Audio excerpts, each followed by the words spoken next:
गजाननं भूतगणाधिसेवितं कपितजम्बो फलचारुभक्षणम् उमासुतं शोकविनाशकार्यकम् नमामि विघ्नेश्वरपादपङ्कजम् अखण्डमण्डलाकारं व्याप्तं येन चराचरं तत्पदं दर्शितं येन तस्मै श्री गुरुवे नमः। तस्मै श्री गुरुवे नमः। सच्चिदानंद रूपाय विश्वोत्पत्त्यादिहेतवे तापत्रय विनाशाय श्रीकृष्णाय वयं नुमः। नमोस्तु ते व्यास विशाल बुद्धे पुल्लारविंद यतपत्र नेत्र येन त्वया भारत तेल पूर्ण प्रज्वालितो ज्ञानमय प्रदीप आत्मा त्वं गिरिजामति सहचरा प्राणा शरीरं गृह पूजा ते विषयोपभोग रचना निद्रा समाधिस्तति संचार पदयो प्रदक्षिण विधि स्तोत्राणि सर्वा गिरो यद्यत् कर्म करोमि तत्तदखिलं शम्भो तवाराधनम् यद्यत् कर्म करोमि तत्तदखिलं शम्भो तवाराधनम्।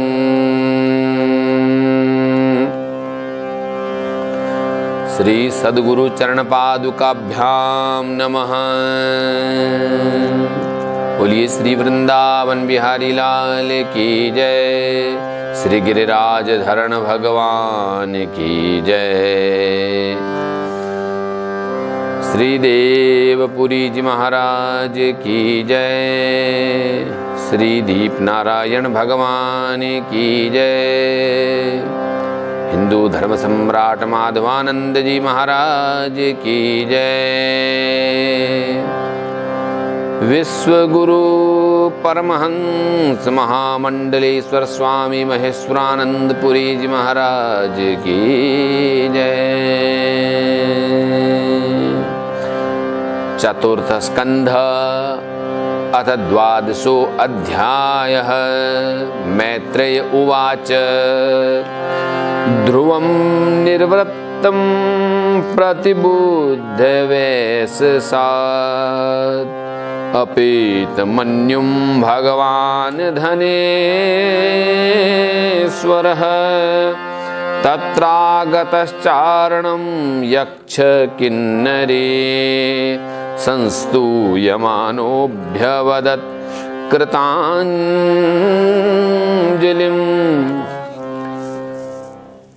मैत्रेय जी कहते हैं कि ध्रुव जी का क्रोध शांत हो गया, वे यक्षों के वध से निवृत्त हो गए। यह जानकर भगवान कुबेर वहां आए और उस समय यक्ष चारण किन्नर लोग उनकी स्तुति कर रहे थे। उन्हें देखते ही ध्रुव जी ने हाथ जोड़कर प्रणाम किया। तब कुबेर जी ने उनको कहा धन उवाच धनद उवाच। कुबेर जी कहने लगे भोवो क्षत्रिय दायाद परितुष्टो असिते अनग यस्त्वं पितामहो द्वेषाद्वैरम दुस्तम त्यजः। आपने ये जो त्याग किया है, देखिए बहुत सारी चीज़ों का त्याग है। दुश्मनी का त्याग सबसे बड़ा त्याग है। हम और कुछ छोड़े न छोड़े, अगर दुश्मन ही छोड़ दें तो ये भी एक बहुत बड़ी बात हो जाती है। कई बार हम लोग शत्रुता को भी अपना लेते हैं, शत्रुता को अपने हृदय में अंगीकार कर लेते हैं। हमें लगता है हम इस शत्रुता के बिना जी नहीं सकते। एक बार ऐसा हुआ कि एक पड़ोसी ने दूसरे पड़ोसी के ऊपर कोर्ट केस कर दिया, और अब देखिए वो 20 साल चला, 30 साल चला, 40 साल बाद में एक पड़ोसी जिस पे केस किया हुआ था वो व्यक्ति मर गया। उसके मरने पर सबसे ज़्यादा वो व्यक्ति दुखी हो गया जिसने केस किया था। उसने कहा मेरा शत्रु मर गया, मेरे शत्रु के मरने से मेरा अस्तित्व खत्म हो गया। कुछ लोग संसार में जिंदा ही इसलिए हैं क्योंकि उनकी किसी से शत्रुता है। अगर उनके शत्रु मर जाएंगे तो उनको लगेगा हम ही मर गए, क्योंकि उन्होंने शत्रुता को ही अपना जीवन समझ लिया है। और शत्रुता का त्याग करना भी महान त्याग है। ऐसा नहीं है कि शत्रुता का त्याग कोई ये बहुत बड़ा त्याग है। प्रेम का त्याग तो दुनिया करती आई है, लेकिन शत्रुता का त्याग कोई नहीं कर सकता। प्रेम तो हम त्याग देते हैं, प्रेम के पास तो हम जाते हैं और उसमें कोई कमी निकाल के उसमें शत्रुता के बीज बो करके आ जाते हैं। जिससे हम प्रेम करते हैं उससे निश्चित रूप से हम शत्रुता करते हैं, लेकिन जिससे हम शत्रुता करते हैं ऐसा कोई अरबों में एक बार होता होगा, करोड़ों के बाद, 100 करोड़ के बाद एक बार, कि आपने जिससे घृणा की उससे प्रेम भी कर लिया। तो कुबेर जी कह रहे हैं कि तुमने वास्तव में एक दुस्त्यज्य, यानी जिस चीज को त्यागा नहीं जा सकता उसको त्याग दिया है, और जो अपनी इस क्रोध की ऊर्जा को रूपांतरित कर ले उसको त्याग दे, वो महान त्यागी है। न भवान वधिद्य छान यक्षा भ्रातरम तव काल एव ही भूतानाम प्रभुरप्यभावयो। वास्तव में न तुमने यक्षों को मारा और न यक्षों ने तुम्हारे भाई को मारा। वास्तव में तो समस्त जीवों की उत्पत्ति और विनाश का कारण यह काल है, यह समय है, और कोई नहीं है।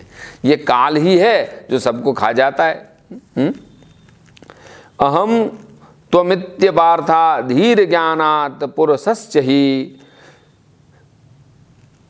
स्वान प्रिवा भात्यध्याया नाद्यया बंध विपर्यो।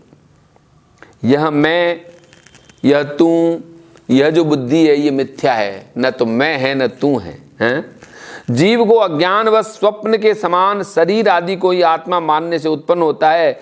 इसी से मनुष्य को बंधन और दुख की प्राप्ति आदि की विपरीत अवस्थाओं की प्राप्ति होती है। अहम त्वमित्य पार्था धीर ज्ञानात् पुरुषस्य ही स्वप्नी व भात्य ध्यानाद्या व्यंद विपर्यो। स्वान प्रिवा भा तत् ध्यानाद्या बंद विपर्यो, ये बोले हैं कि मिथ्या बुद्धि है, अज्ञान व स्वप्न के समान शरीर को अपना मानने से होती है। मैं और तू का क्यों होता है? जो आदमी शरीर के प्रति जितना मुट्ठी मान लेगा वो उसको ये ज्यादा प्रतीति होगी। इसी से मनुष्य को बंधन और दुख आदि विपरीत अवस्थाओं की प्राप्ति होती है। तद गच्छ ध्रुवम भद्रम ते भगवंत अधोक्षजम सर्वभूतात्म भावेन सर्वभूतात्म विग्रहम।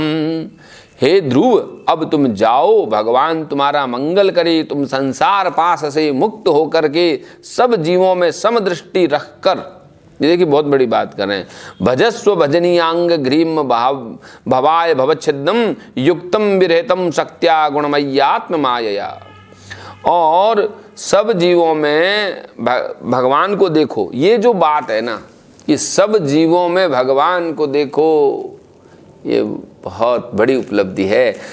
देखिए कहीं नहीं बोला कि तुम खाली अपने में या पड़ोसी में या भाई में बंधु में, नहीं, सब जीव जब बोलते हैं ना तो उसमें चींटी भी है, कुत्ता भी है, गाय भी है, पक्षी भी है, सुअर भी है, मुर्गी भी है, कबूतर भी है और मोर भी है। वहां पे आप भेद नहीं कर सकते कि ये राष्ट्रीय पक्षी है और ये राज्य का पक्षी है और ये पड़ोसी शत्रु देश का पक्षी है। वहां तो आप सब में परमात्मा देखो। ध्रुव तुम जाओ, तुम्हारा मंगल हो, संसार के पास से मुक्त हो जाओ और सब जीवों में समदृष्टि। अब संसार के पास से मुक्त हो जाओ, और वो मुक्ति का तरीका क्या है कि आप सब जीवों में समदृष्टि रख सकते हो, तो ही ऐसा संभव है, नहीं तो नहीं हो सकता। भगवान के चरण कमल ही सबके लिए भजनीय, भजन करने योग्य हैं। वृणीहि कामं निर्पयन् मनोगतं मतस्तु मोतान पदे विशंकितः वरं वराहो अम्बुजनाभपादयोरनन्तरं त्वां वयमंग शुश्रूषम्। बेटा, हमने सुना है कि तुम सर्वदा भगवान कमलनाभ के चरण कमलों के समीप रहते हो, इसलिए तुम अवश्य ही वर पाने योग्य हो। हे ध्रुव, तुम जिस वर की इच्छा हो मुझसे मांग लो। ध्रुव को कहा कि तुम मुझसे वर मांगो। ये बात ध्रुव जी के जीवन में दूसरी बार हुई। एक बार भगवान साक्षात कमलनाभ भगवान प्रकट हो गए उनके सामने। उन्होंने प्रकट होकर के चतुर्भुज में कहा था, बेटा मुझसे वर मांगो। तब ध्रुव जी कुछ बोल न सके और उनको 36,000 अबद्ध वर्षों तक पृथ्वी पर रहने के लिए बोल दिए। तो मैत्रेय जी कहते हैं, क्या बोलते हैं, सुनिए। सराज राजेन वराय चोदितो ध्रुवो महाभागवतो महामतिः हरो स्वव्रे चलितां स्मृति यया तरत्यत्नेन दुरत्ययं तमः। यक्ष राज कुबेर ने जब इस प्रकार वर मांगने के लिए कहा, तब महाभागवत ध्रुव जी ने उनसे यही मांगा कि मुझे हरि की अखंड स्मृति बनी रहे, जिससे मनुष्य सहज ही संसार सागर से पार। मुझे भक्ति दे दो, और कुछ मत देना, प्रभु की स्मृति बनी रहे। सबसे बड़ी उपलब्धि है कि भगवान के चरणों की स्मृति बनी रहे। यदि हम यह मान ले, अगर वह हमने मांग लिया तो फिर और कुछ जरूरत ही नहीं है। तो ध्रुव जी ने इस बार क्या मांगा कि बस भगवान के चरणों की स्मृति मुझे बनी रहे, ऐसा उन्होंने कुबेर जी से मांग लिया। तस्य प्रीतेन मनसा ताम दत्वेड विडस्ततः पश्यतो अंतर्दधे सोपि स्वपुरम प्रतिपद्यत। इडविडा के पुत्र कुबेर जी ने बड़े प्रसन्न मन से भगवत स्मृति प्रदान की और फिर उनके देखते देखते वे भी अंतर ध्यान हो गए।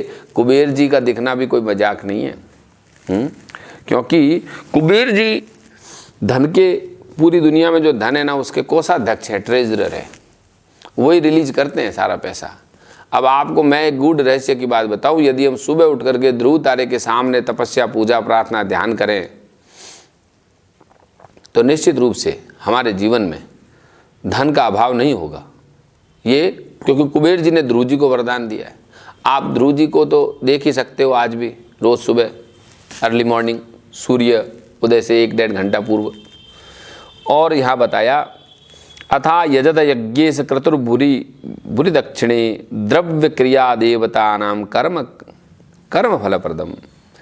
अच्छा, अब जब वो अंतर्ध्यान हो गए, ध्रुव जी भी अपनी राजधानी में आ गए, वहाँ रहते हुए उन्होंने बड़ी दक्षिणा वाले यज्ञ किए और यज्ञ पुरुष की आराधना।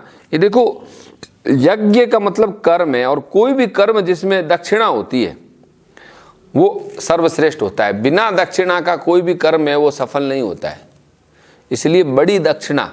अच्छा, दक्षिणा किस लिए? दक्षिणा इसलिए नहीं कि आप किसी को किसी के काम का मूल्य दे सकते हो, दक्षिणा इसलिए कि उसने स्वीकार किया। तो बड़ी दक्षिणा वाले, क्योंकि हम सब जानते हैं कि यज्ञ मतलब कर्म, तो बड़ी बड़ी दक्षिणा वाले यज्ञ से यज्ञ पुरुष की आराधना की। यानी उस कर्म का उद्देश्य क्या होना चाहिए? जो भी हम कर्म करते हैं तो वो कर्म का उद्देश्य है यज्ञ पुरुष भगवान। यानी यज्ञ पुरुष भगवान क्या है, उनकी प्राप्ति होनी चाहिए। और वो प्राप्ति क्या है कि हमारी बुद्धि भगवान के चरणों में रहे। सर्वात्मन्य अच्युते सर्वे तीव्रो गाम भक्ति मुद्वहन ददर्शात्मनि भूतेषु तमेवावस्थितम विभुम। अब बताया है कि सर्वोपाधि शून्य सर्वात्मा श्री अच्युत में प्रबल वेग युक्त भक्ति भाव रखते हुए ध्रुव जी अपने में और समस्त प्राणियों में सर्वव्यापक हरि को ही विराजमान देखने लगे। ये सबसे बड़ी उपलब्धि है, अपने में देखना और सब प्राणियों में ठाकुर जी को देखना। यही तो उद्देश्य है श्रीमद् भागवत कथा के कहने का, सुनने का, पढ़ने का, और ये संसार में कि सब जगह वही देख सको। और सब जगह देखने की आंख है ये कि जिसको भी देखो प्रेम से देखो, स्नेह से देखो। प्रेम से देखना ही उसको देखने की कला है। प्रेम से देखोगे तो पत्थर में भी हरि है और प्रेम से नहीं देखोगे तो जिसको भी देखोगे वो पत्थर के समान हो जाएगा। ये मेरी बात आप अपने जीवन में बांध लेना। जिसको भी देखोगे प्रेम से वो पत्थर भी होगा तो वो जीवंत हो जाएगा, और जिसको प्रेम से नहीं देखोगे, कामना, इच्छा, तृष्णा, वासना या डोमिनेट करने की इच्छा से देखोगे तो वो जीवंत भी पत्थर के समान हो जाएगा। किसी के अंदर अवगुण देखोगे तो वो आपके लिए होते समान नहीं के समान हो जाएगा। किसी में गुण देखना यानी किसी में प्रेम देखना, जब प्रेम से देखोगे तो परमात्मा ही नजर आएगा। तमेव शील संपन्नम ब्रह्मण्यम दीन वत्सलम गोप्तारम धर्म सेतुनाम मेनिरेम पितरम प्रजा। ध्रुव जी बड़े ही शील संपन्न थे। ये शील शब्द जो है ना, ये बहुत बड़ा शब्द है, यानी कि उनकी बुद्धि, उनके विचार भी लिप्त नहीं होते थे। कायिक, वाचिक और मानसिक रूप से शील को संपन्न थे। और ध्रुव जी महाराज ब्राह्मण भक्त थे, दीन वत्सल थे और धर्म मर्यादा के रक्षक थे। पहली चीज शील संपन्न बताया, यानी जिसमें शील नहीं होगा, यानी जो अंतर्मुखी नहीं होगा, असंग रहना जानता है, वही शील संपन्न हो सकता है। सबके बीच में है लेकिन फिर भी असंग है। आप अकेले में भी रहो, जहाँ कोई नहीं है, फिर भी आपकी बुद्धि हो सकता है। आज के ज़माने में तो हम अकेले हो ही नहीं सकते जब तक हमारे पास में ये जो असुर होता है मोबाइल नामक, तब तक तो हम अकेले हो ही नहीं सकते। पहले तो बोलते थे कि जब तक तुम्हारे पास मन है, अब मन नहीं है, ये मन का मतलब मन की उत्पत्ति है लेकिन मन से भी बड़ी खतरनाक है। तो ध्रुव जी जो है शील संपन्न, ब्राह्मण भक्त, दीन वत्सल, धर्म मर्यादा को मानने वाले थे और उसकी रक्षा करने वाले थे, और उनकी प्रजा उन्हें पिता के समान मानती थी। षट त्रिश सहस्त्रम शशास क्षिति मंडलम भोगे पुण्य क्षयम कुर्वन् भोगेर शुभ क्षयम। इस प्रकार उन्होंने, ध्रुव जी ने ऐश्वर्य भोग से, पुण्य और भोगों के त्याग पूर्वक यज्ञ आदि कर्म से, अनुष्ठान से उन सब का क्षय किया, भोग से क्षय किया। 36,000 वर्ष तक पृथ्वी का शासन किया। एवं बहुसवम कालम महात्मा विचलेन्द्रिय त्रिवर्गोपैकम नीत्वा पुत्र यादा नृपासनम। महात्मा ध्रुव ने जितेंद्रिय, अब देखिए हम लोग ये महात्मा शब्द किन के लिए लगा रहे हैं? जिनके बच्चे हैं, जिनकी पत्नी हैं और जो एक राजा हैं, उनके लिए महात्मा शब्द का उपयोग करें। महात्मा ध्रुव जी ने अब अर्थ, धर्म और काम के संपादन में बहुत से वर्ष बिताए और अपना बेटा उत्कल को राज्य का सिंहासन सौंप दिया। ये देखो समझदारी इसी में है कि अपने बेटे को इच्छा से दे दें। अगर एक समय आने पर आप इच्छा से नहीं दोगे तो बेटा फिर सोचेगा कि कब निपटे पिताजी, इसलिए दे देना बढ़िया है, इससे पहले कोई छीन ले। ये एक होना चाहिए ना। कई बार कुछ लोग डैड सयाने बन जाते, वो कहते हैं नहीं यार पता नहीं दें नहीं दे, तो उतना जरूर दे दें जितना दे देना चाहिए, और उतना अपने पास जरूर रख लें। ये भी मैं आपको बता देता हूँ, कलयुग की जो गति हम देख रहे हैं, उतना जरूर रख ले कि आपको जब तक जीवित हो तब तक हाथ नहीं फैलाना पड़े। ये भी एक बात गांठ बांध ले, नहीं तो आपकी जन्म कुंडली में यदि आपके पुत्र भाव में, पत्नी भाव में और परिवार के कुटुंब के भाव में क्रूर ग्रह बैठे होंगे, और मैं बिना कुंडली देखे कह रहा हूँ, ये तो 100 में से 100 लोगों पर है, ये तो सबकी कुंडली में लिखा हुआ है। आप अगर खाली हो गए तो फिर आप रवाना ही हो जाओगे। इसलिए थोड़ा अपने लिए बचा के रख लें, वो बहुत ज़रूरी काम है, नहीं तो फिर जीवन दुस्तर हो जाएगा। हजारों लोगों को मैं देख चुका हूँ मेरे जीवन में। जितेंद्रिय महात्मा ध्रुव ने इस तरह संपादन किया और अपने बेटा को दे करके सिंहासन सौंप दिया। एवं बहुस्वम कालम महात्मा विचलेन्द्रिय त्रिवर्गोपैकम नीत्वा पुत्र यादा नृपासनम मन्यमानम इदम विश्वम माया रचित आत्मनि अविद्या रचित स्वप्न गंधर्व नगरोपसम। ये बहुत बड़ी बात है कि जिस प्रकार संपूर्ण दृश्य प्रपंच को अविद्या रचित स्वप्न और गंधर्व नगर के समान माया से अपने ही में कल्पित। अब ये गंधर्व नगर क्या होता है? गंधर्व बोलते हैं जो लोग गाना बजाना करते हैं, अब उसको आजकल की शैली में ख्याल गायन कहते हैं। अब वो होता कुछ नहीं है, लेकिन वो जब निर्मित कर देते हैं, जैसे आप रंगमंच में नाटक देखने गए तो वहाँ नाटक वो गंधर्व नगर है, क्योंकि वो सब जो उसमें काम करने वाले सब गंधर्व हैं, वो सब नकली है। नकली पौधा है, नकली नायक है, नकली नायिका है। तो वहाँ से जब आप उठ कर के आते हो तो आपको ऐसा थोड़ी लगता है आपने कोई असली चीज़ का त्याग कर दिया। वो जो असली जो हमको लगता है, वहाँ से रवाना होते हुए भी आपको यही लगना चाहिए जैसे आप रंगमंच का सीरियल देख के आए हो, कोई नाटक देख के आए हो, या आपने कोई, अब कई लोग उसमें भी उसी को भी सच मान बैठते हैं। ये एक दुख की बात है। कई लोग ऐसे होते हैं जो उसमें अभिनय करने वाले स्वयं और देखने वाले भी उसमें इतना डूब जाते हैं कि उनके जीवन पर भी वैसे ही हालटाल वो हो जाता है। ये दुर्भाग्य की बात है, ये कोई खुशी की बात नहीं है। ये नाटक का क्या उद्देश्य है, नाटक देखने का, ये आप देख करके समझ सको कि संसार भी एक नाटक है। इसलिए हम श्री कृष्ण को एक बहुत सुंदर नाम से पुकारते हैं, नटवर नागर। वो नट है। ऐसे ही हमारे भगवान शिव का नाम है नटराज। कितने नाटक हैं वो भगवान शंकर के बनाए हुए हैं, वो इसलिए है। और एक बड़ा सुंदर पद भी है भगवान श्री कृष्ण के लिए कि नटवर नागर वेश उजागर, कैसा रूप बनाया तुम नाचे हो या तुमने जग को नचाया। नट तो रंग भूमि में नाचे, नटनायक नाचे पट में, और पर्दा उठते ही भेद मिट गया, नहीं भेद नायक और नट में। ये जो जीव है और उसकी जो माया है और ये संसार का जो रंगमंच है, उस पे एक अनवरत नाटक चल ही रहा है। वो बाहर भी चल रहा है और भीतर हमारे हृदय के रंगमंच पे भी चल रहा है। और वो उसका जो आत्मा जो वो साक्षी देख रहा है हर नाटक को। तो ध्रुव जी ने गंधर्व नगर के समान यानी नाटक समझ करके सबको ऐसे ही छोड़ दिया जैसे हम लोग दिन रात नाटक समझते हैं। और शरीर, स्त्री, पुत्र, मित्र, सेना, खजाना, ये सब उन्होंने छोड़ दिया। और